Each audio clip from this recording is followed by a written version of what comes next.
প্রমাণ আছে যে তখন তো তিনটা জোট, তিন জোটের ভালো বলতে পারবেন, তিন জোটের রূপরেখার আগে তিন জোটের মিটিং চলছে এবং ফাইনাল হবে যে একসাথে আন্দোলনটা করা হবে।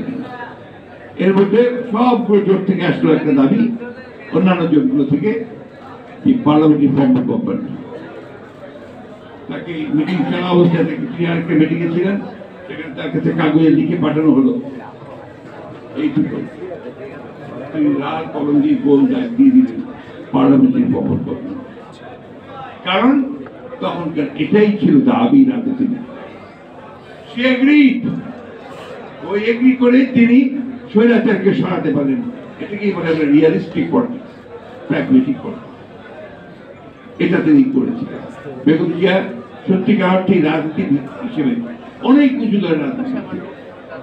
তার পরবর্তীতে আপনি দেখবেন আরেকটা নজির দিই আমি, কেয়ারটেকার গভর্নমেন্ট চাইলো আওয়ামী লীগ, আন্দোলন করলো আওয়ামী লীগ, 173 দিন হরতাল করলো, বহু মানুষ মারলো, বেগম জিয়া কিন্তু সবশেষে কি মেনে নিলেন, তাই না? কেন মানলেন? যে এটা না করলে আরো রক্তপাত হবে এবং ক্ষতি হবে, এবং অনেকেই দেখলো যে এই সিস্টেমটা খারাপ না, যার ফলে কি হলো, যার ফলে দেখেন মেনে নেওয়ার পরে আমরা হেরেছি, তারপরে ইলেকশনে কিন্তু 116টা আসন পেয়েছি, বিরোধী দলে গিয়ে 116টা আসন পেয়েছি। তাই আমি যেটা সবচেয়ে বলি, পার্লামেন্টারি ফর্ম অফ ডেমোক্রেসি অনেক সমস্যা তৈরি করে, ঠিক, at the same time parliamentary form of democracy এই সুযোগটা আশাটা হাসিনা ছাড়া, ফ্যাসিজম ছাড়া আসে না, যে আপনার চরম একটা সুবিধা সৃষ্টি হবে।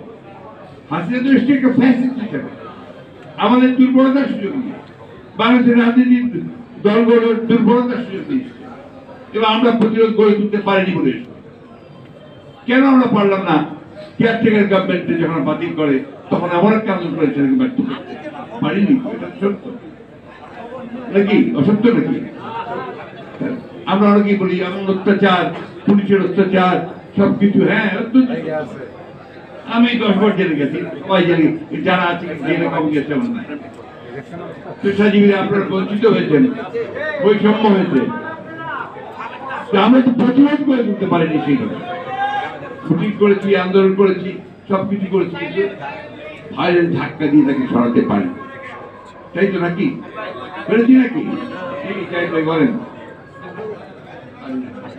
শেষ মুহূর্তে এই ছেলেরা এটা স্বীকার করতেই হবে আমাদের, তারা কিন্তু ফাইনাল গোলটা তারা দিয়েছে।